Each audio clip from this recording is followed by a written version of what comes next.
नमस्कार दोस्तों, मैं केसी साहू सर आप सबका स्वागत करता हूं आपका ही अपना चैनल केसी सर के क्लासेस में। आइए दोस्तों, आज हम सम आयन प्रभाव पर चर्चा करेंगे। जी हाँ, कॉमन आयन इफेक्ट ये क्या होता है दोस्तों? ये बहुत ही महत्वपूर्ण विषय होता है। और हमने जब कल बफर विलयन पढ़ रहे थे, हमने बताया था ना कि बफर विलयन कौन सा विलयन होता है? वे विलयन जिसका पीएच मान क्या होता है? स्थिर रहता है, मतलब जिसके पीएच मान में कोई परिवर्तन नहीं होता है, उसे क्या बोलते हैं? बफर विलयन। और कल जब हम क्षारीय बफर विलयन पढ़ रहे थे तो क्षारीय बफर विलयन में हमने कौन कौन सा विलयन लिया था? NH4OH और एक लिए थे NH4Cl। तो ये वाला क्या होता है? दुर्बल क्षार होता है। और ये वाला जो क्या होता है? प्रबल। तो हमने इन दोनों को क्या किया था? मिलाया था, जिनसे हमें बफर विलयन प्राप्त हुआ था। और इसमें हमने ये भी बताया था कि जब ये आयनों में टूटता है तो ये क्या बनाता है? NH4 प्लस आयन, और ये हो जाएगा OH माइनस आयन बनाया था। और यहां पर हो गया था NH4 प्लस आयन और यहां पर क्लोरीन माइनस आयन। दोस्तों, ये प्रबल होता है और ये क्या होता है? दुर्बल होता है। तो कल हमने सम आयन प्रभाव बताया था। देखो, NH4 प्लस आयन और NH4 प्लस आयन दोनों ही कौन सा आयन है? समान आयन है। इसीलिए इसमें सम आयन प्रभाव के कारण इसमें जो यहां पर ध्यान दीजिएगा, जो दुर्बल क्षार होता है उसकी जो वियोजन की मात्रा होती है वो क्या हो जाती है? वियोजन जो है कम हो जाता है, जिससे इनके पीएच मान में, मतलब इस बफर विलयन के पीएच मान में कोई परिवर्तन नहीं होता। तो ये हमने कल पढ़ा था। तो दोस्तों, आइए ये सम आयन प्रभाव क्या होता है उसको आज हम बहुत ही सरल तरीके से पढ़ते हैं। तो दोस्तों, यदि आप हमारे चैनल में नए हैं और आपने यदि हमारे चैनल को अभी तक सब्सक्राइब नहीं किया है तो प्लीज हमारे चैनल को सब्सक्राइब कीजिएगा और बेल आइकन को प्रेस कीजिएगा, ताकि इसी प्रकार के वीडियो का नोटिफिकेशन आपको मिलता रहे और आप उन वीडियो का लाभ उठाते रहें। तो आइए दोस्तों, आज का वीडियो प्रारंभ करते हैं।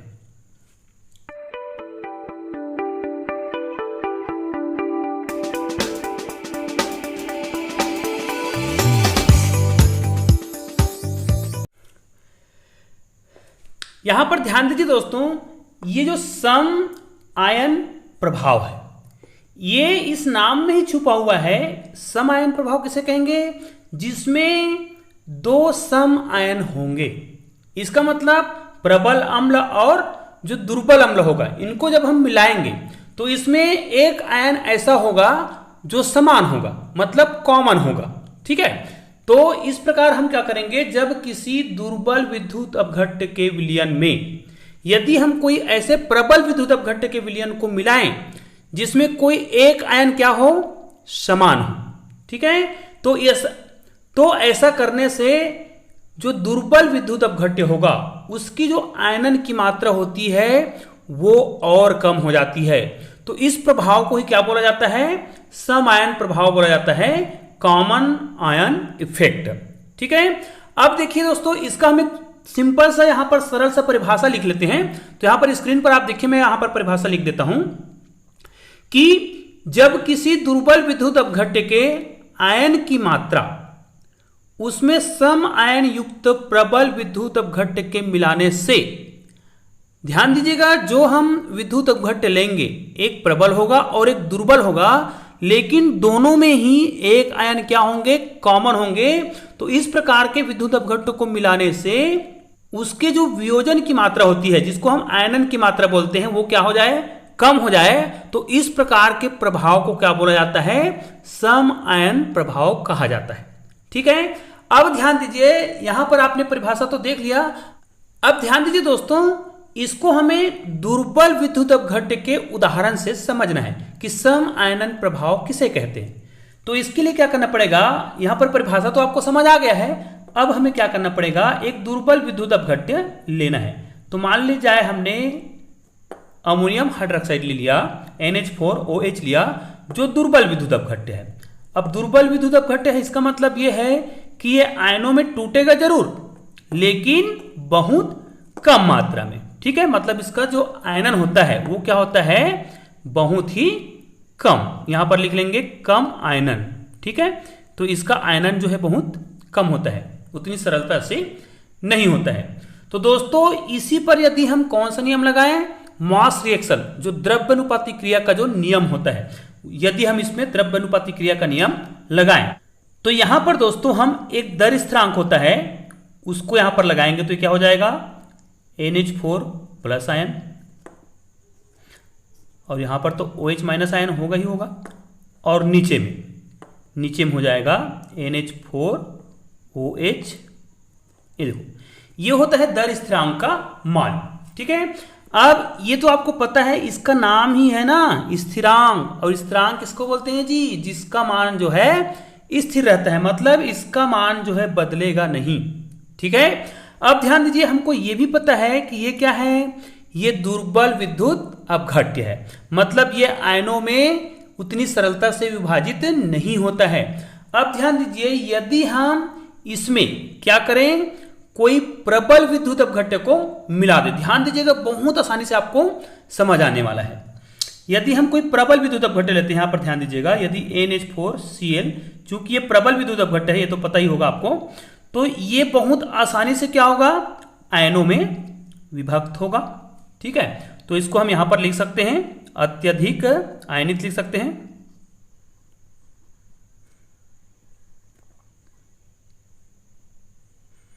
यहां पर लिख देते हैं अत्यधिक आयनन, ये बहुत अधिक मात्रा में क्या होगा, आयनित होगा।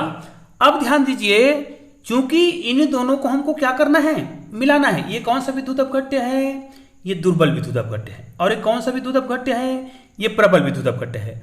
और परिभाषा में तो आप देख ही रहे हो, जब हम किसी दुर्बल विद्युत अपघट्य में प्रबल विद्युत अपघट्य मिलाते हैं जिसमें समान आयन होता है, तो यहां पर देखिए आपको एक समान आयन दिखाई दे रहा होगा, ये देखिए यहां पर आपको, और यहां पर देखिए दोनों के आयन क्या है, समायन है, इसीलिए तो इसको समायनन प्रभाव बोलते हैं ना। लेकिन हमने परिभाषा में यह पढ़ा है, जब इसमें कोई प्रबल विद्युत अपघट्य मिलाया जाता है जिसमें कोई एक आयन क्या हो, समान आयन हो, तो जो दुर्बल विद्युत अपघट्य है उसकी जो आयनन की मात्रा है वो क्या हो जाती है, कम हो जाती है। अब ध्यान दीजिए दोस्तों, यदि हम इनको इसमें मिलाते हैं तो एक बात तो याद है कि K का मान जो है वो बदलता नहीं है, मतलब स्थिर रहता है। तो ये स्थिर रहे उसके लिए यहां पर क्या होना चाहिए, ध्यान दीजिए दोस्तों, इसको मैं एक बहुत सरल सा उदाहरण के माध्यम से आपको समझाने का प्रयास करता हूं। यहां पर आप ध्यान दीजिए, ये देखो, ये K के जगह मैं मान लीजिए यहां पर लिखता हूं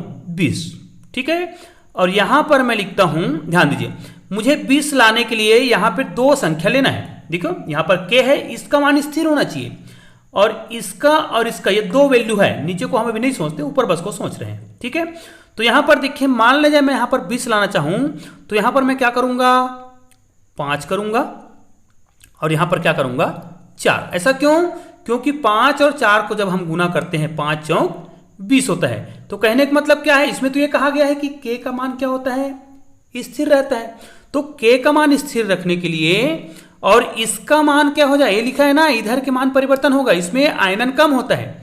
तो कहने का मतलब क्या है, यदि ये स्थिर हो तो इसके मान को हम क्या कर सकते हैं, देखिए यहां पर हम कर सकते हैं 10, तो यहां पर क्या हो जाएगा 2।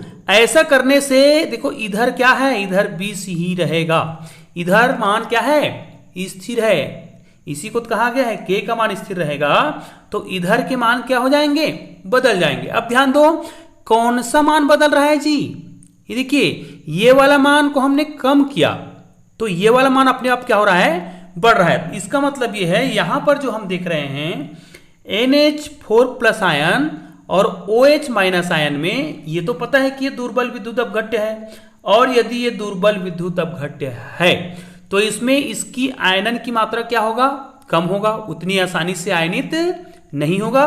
तो निश्चित रूप से इसका मान कम होगा तो इसका मान अधिक होगा, क्योंकि इसका मान क्या होना चाहिए, स्थिर होना चाहिए, मतलब दोनों ओर का जो मान है वो इक्वल है। यहां पर देख लो, जैसे यहां पर हम 20 ला रहे थे तो इधर 20 आना ही चाहिए, तो 5 चौक 20, लेकिन ये कहा गया है कि एक मान कम होता है तो दूसरे के मान को क्या हो जाना चाहिए, बढ़ जाना चाहिए, तभी तो उसका मान उतना ही होगा ना, स्थिर रहेगा। ये देखो 20 है तो ये 20 ही रहेगा। तो उसी प्रकार याद रखिए, K का मान को स्थिर होने के लिए NH4 प्लस आयन के मान में क्या होगी, वृद्धि होगी। और ये वृद्धि कहां से हो रहा है जी, ये देखिए हमने इसको मिलाया, ये क्या है, ये प्रबल विद्युत अपघट्य है, और इस प्रबल विद्युत अपघट्य को जब हम आयनित करते हैं तो NH4 प्लस आयन और क्लोरीन माइनस आयन में क्या होता है, आयनित होता है। और ये अत्यधिक मात्रा में आयनित होता है क्योंकि ये प्रबल विद्युत अपघट्य है। और मैंने बताया था प्रबल विद्युत अपघट्य किसको बोलते हैं, जो बहुत ही सरलता से अपने आयनों में क्या होता है, विभक्त होता है, उसे प्रबल विद्युत अपघट्य कहा जाता है। अब ध्यान दीजिए, इन दोनों को जब हम क्या करेंगे, मिलाएंगे, तो इसमें देखो प्रबल अम्ल है और ये प्रबल आयनित है और इसमें NH4 प्लस आयन पहले से है और यहां से NH4 प्लस आयन यहां से आ जाएगा। तो ध्यान दीजिए, इसमें NH4 प्लस आयन में क्या हो गया, वृद्धि हो गया। तो कहने का मतलब क्या है, इनमें से NH4 प्लस आयन क्या करेगा, इस OH से क्रिया करेगा। तो पुनः आपको ध्यान देना चाहिए कि ये पुनः NH4OH बना लेगा। अब जब ऐसा बनाएगा तो कहने का मतलब क्या है, ये हमको पता है कि ये जो है आसानी से आयनित नहीं होता है, इसका मतलब ये पहले से अधिक कम आयनित हो गया। ये मतलब उसके आयनन की मात्रा को क्या कर देता है, ये कम कर देता है। क्यों कम कर दिया भैया, NH4 प्लस आयन और यहां पर NH4 प्लस आयन पहले से था तो इसकी मात्रा अधिक हो गई। अब इसको क्या करने के लिए, समंजित करने के लिए, मतलब साम्य अवस्था में रखने के लिए ये क्या करेगा, इनसे क्रिया करेगा। तो अब बताओ OH मान जो है अधिक हो रहा है कि कम हो रहा है, OH माइनस आयन का मान कम हो रहा है ना। तो इसका मतलब क्या समझ आया कि इसकी जो आयनन की जो मात्रा होती है, मतलब दुर्बल विद्युत अपघट्य के जो आयनन की मात्रा होती है वो क्या होती है, कम होती है। और दोस्तों हमको पता है कि आयनन की मात्रा का कम होना ही क्या कहलाता है, सम आयन प्रभाव कहलाता है। तो इस प्रकार हम सम आयनन प्रभाव को बहुत ही सरलता से समझ सकते हैं। ध्यान दीजिए, सम आयनन प्रभाव में जो समान आयन होते हैं वो क्या करता है, संयोग करता है और पुराने जो प्रोडक्ट होता है, मतलब दुर्बल विद्युत अपघट्य है, उसको और बनाता है, जिससे उसकी आयनन की जो मात्रा होती है या वियोजन की जो मात्रा होती है वो क्या हो जाता है, कम हो जाता है। तो इस प्रकार हम दोस्तों सम आयन प्रभाव को बहुत ही सरल तरीके से समझ गए। तो दोस्तों उम्मीद है कि आज का एक छोटा सा प्यारा सा वीडियो आपको बहुत पसंद आया होगा। और दोस्तों यदि आपको वीडियो पसंद आया है तो प्लीज इस वीडियो को लाइक कीजिएगा और अधिक से अधिक बच्चों तक शेयर भी कीजिएगा, ताकि अधिक से अधिक बच्चे इस वीडियो का लाभ उठा सके। धन्यवाद दोस्तों।